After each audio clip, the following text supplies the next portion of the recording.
Ya, assalamualaikum warahmatullahi wabarakatuh. Selamat sore buat teman-temanku semuanya, khususnya yang sudah ada di YouTube Solusi Hutang MB ini. Mohon maaf banget, beberapa hari ini mungkin aku jarang banget ya bikin video ya, karena memang ada kesibukan, ada pekerjaan juga, sehingga untuk bikin videonya itu hampir dikatakan nggak sempat gitu loh ya. Tapi selalu aku ganti dengan live setiap malam gitu loh, sebagai bentuk tetaplah untuk mensupport teman-teman semuanya, terutama yang telah bayar atau tidak mampu bayar di pinjaman online. Oke.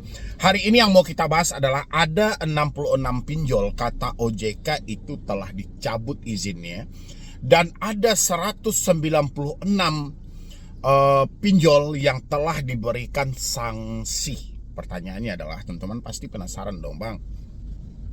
Coba dong dijelaskan nama aplikasinya satu persatu, dan sanksi-sanksi itu tuh sanksi yang seperti apa gitu loh. Karena kita tahunya OJK menerbitkan hal-hal ini ketika ada putusan dari Mahkamah Agung ya, yang mana di sana presiden, wakil presiden, ketua DPR RI dinyatakan bersalah, termasuk di dalamnya OJK dan Kominfo.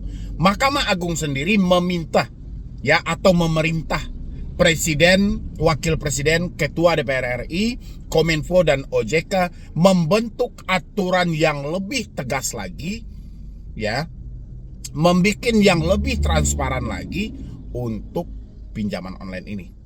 Ya kan? Supaya apa? Supaya benar-benar tercipta pinjol-pinjol yang berkualitas, yang benar-benar bisa dirasakan bermanfaat oleh masyarakat. Kan itu ya kan, mulai dari regulasinya, mulai dari penerapan bunganya, mulai dari versi penagihannya, itu OJK tidak bisa main-main, harus membuka dengan transparan. Oke.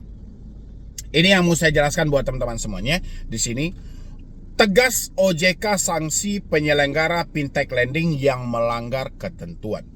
Ya, OJK memberikan sanksi kepada pinjol-pinjol yang melanggar ketentuan. Tapi melanggar ketentuan ini apakah nanti diuraikan OJK? Ini saya lagi masuk di postingan resmi di akun @OJK-Indonesia. Sanksi tegas OJK dalam upaya penegakan ketentuan dan melindungi konsumen serta masyarakat. OJK telah melaksanakan supervision terhadap penyelenggara fintech P2P lending. 66 pencabutan izin usaha penyelenggara fintech P2P lending sejak tahun 2020. 66 sejak tahun 2020. Kukirain selama 2023-2024 aja gitu. Tapi dihitungnya itu sejak tahun 2020. Ya otomatis akan banyak ya kan, nama-nama pinjol inilah, nama pinjol ini, nama. Yang jelas pinjol itu ada 100 pinjol legal hari ini gitu loh. Jadi kalau dihitung sejak 2020 ya, berarti pinjol legal ini ada 166. Rasa saya pinjol legal nggak sampai 166 gitu loh. Entah OJK mencampurnya dengan yang namanya pay letter, yang namanya dengan multi finance. Karena mengingat yang memberikan sanksi itu adalah OJK sendiri, bukan AFPI. Sementara pinjol di bawah naungan Asosiasi Fintech Pendanaan Bersama Indonesia ya. Sayang banget 66 nama pinjol ini tidak pernah dijelaskan OJK, sama kayak OJK memberikan sanksi 13 pinjol legal katanya kan. Tapi pinjol apapun itu selalu disembunyikan. Seakan-akan pinjol itu hanya ditulis sesekali. Coba OJK terbitkan juga dalam postingan, pinjol yang telah kita cabut izinnya uraikan, khusus pinjol legal, jangan pinjol ilegal aja, khusus pinjol legal, mulai dari ini rentetkan ke bawah ya kan. Biar apa? Biar kalau masyarakat nanti menemukan kesamaan dalam nama, mereka bisa lebih hati-hati lagi. Oh, ini pinjol telah diblokir, ini pinjol telah dicabut izinnya oleh OJK, dan pinjol ini tidak layak lagi dipinjam gitu loh. Harusnya OJK lebih transparan seperti itu ya.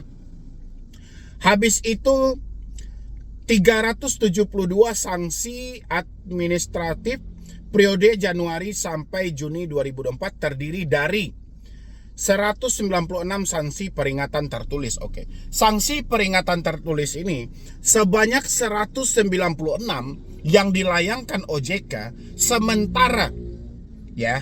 Ini sementara pinjol legal yang resmi ada di bawah naungan otoritas Asosiasi Fintech Pendanaan Indonesia sebanyak 100 aplikasi. Sementara OJK telah melayangkan 196 surat tertulis ya, atau sanksi peringatan tertulis sebanyak 196. Berarti mereka melakukan kesalahan berulang-ulang kali. Ya kan? OJK bilang di sini 196 sanksi peringatan tertulis. Sementara pinjol itu ada 100 aplikasi. Ini yang di bawah naungan AFI ya.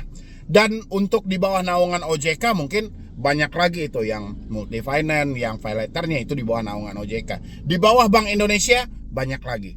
Ya, sekarang yang OJK peringati dengan surat tertulis itu pinjol apa aja dan masalahnya apa?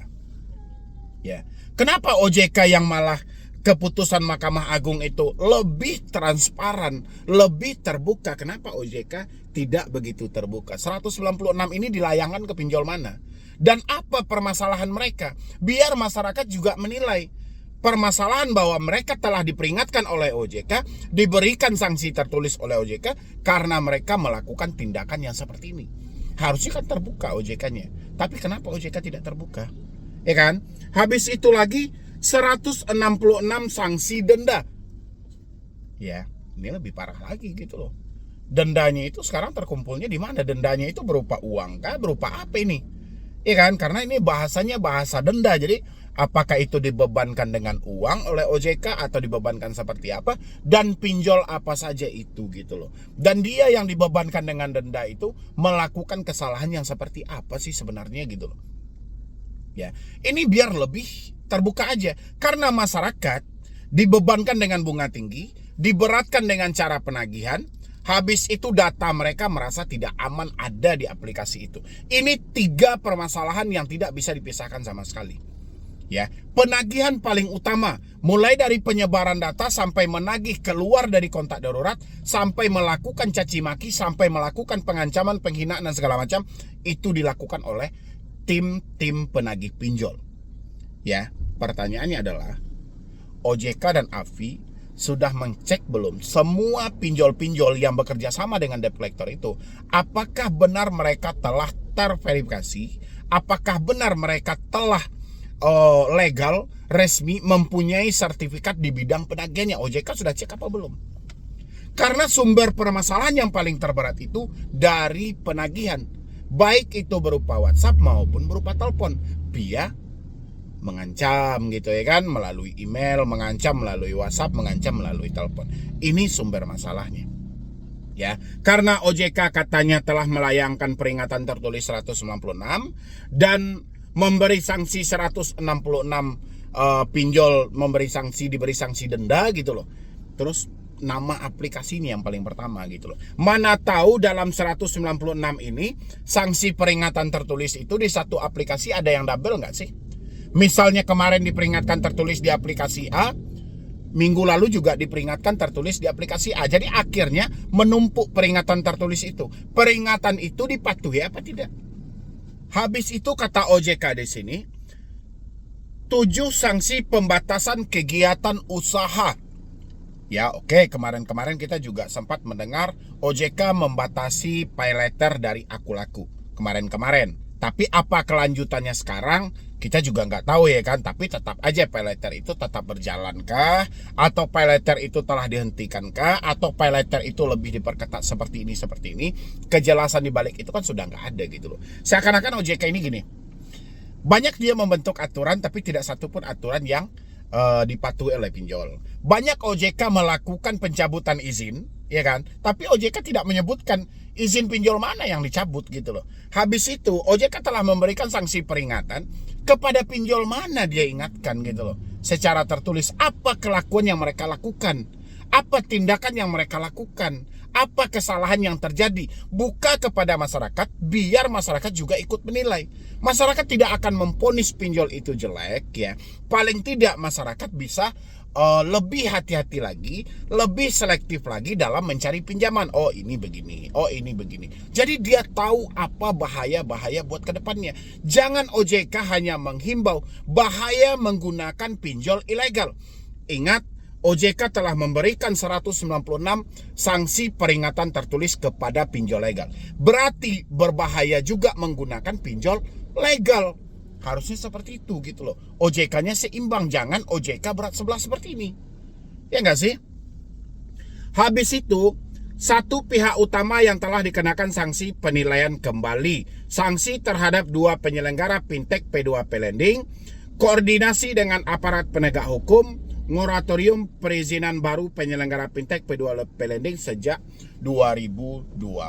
Ya oke aja kalau soal moratorium gitu loh. Sekarang kan moratorium itu kan sudah dicabut juga ya kan. Jadi OJK sudah menampung lagi untuk izin-izin baru dari pinjol-pinjol legal ya. Jadi begitulah buat teman-teman semuanya. Jadi OJK memang tidak terbuka dalam hal ini gitu loh. Saya berharapnya tadi karena dibilangin OJK di sini sanksi tegas dan 66 pencabutan izin, saya kirain ada uraiannya. Dan kita coba cari-cari yang mana ini yang diblokir OJK, yang mana ini yang dicabut OJK, yang mana ini, biar masyarakat tahu ini layak dibayar, ini tidak layak dibayar. Kan harusnya seperti itu ya kan, tapi karena tidak transparan ya akhirnya ya beginilah gitu loh. Ya mungkin dari saya cuma itu aja buat teman-teman semuanya. Sisanya silahkan Anda yang isi di kolom komentar. Anda yang isi bagaimana pendapat Anda dengan sanksi tegas yang diberikan OJK. Ini sebatas formalitas saja karena OJK telah divonis bersalah juga ya kan. OJK telah divonis bersalah oleh Mahkamah Agung sehingga OJK ikut serta juga simpati, dan habis itu OJK mengeluarkan bahwa selama ini OJK telah mencabut 66 izin, 196 telah diberikan sanksi peringatan, 100 sekian lagi telah kita berikan sanksi denda dan segala macam gitu loh. Apakah hanya sebatas itu? Karena mumpung kasus-kasus ini kan sedang viral tuh ya kan, sedang viral keputusan Mahkamah Agung, divonis presiden bersalah, wakil presiden bersalah, ketua DPR RI bersalah, OJK bersalah, Kominfo bersalah. Tiba-tiba muncul postingan seperti ini. Gimana pendapat teman-teman semuanya ya? Isi di kolom komentar. Dan nanti ada beberapa data lagi yang disampaikan OJK tentang pemblokiran ini, dan kita lanjut untuk video yang habis maghrib nanti ya. Jadi sekian dulu dari saya, Medi Broni. Wassalam.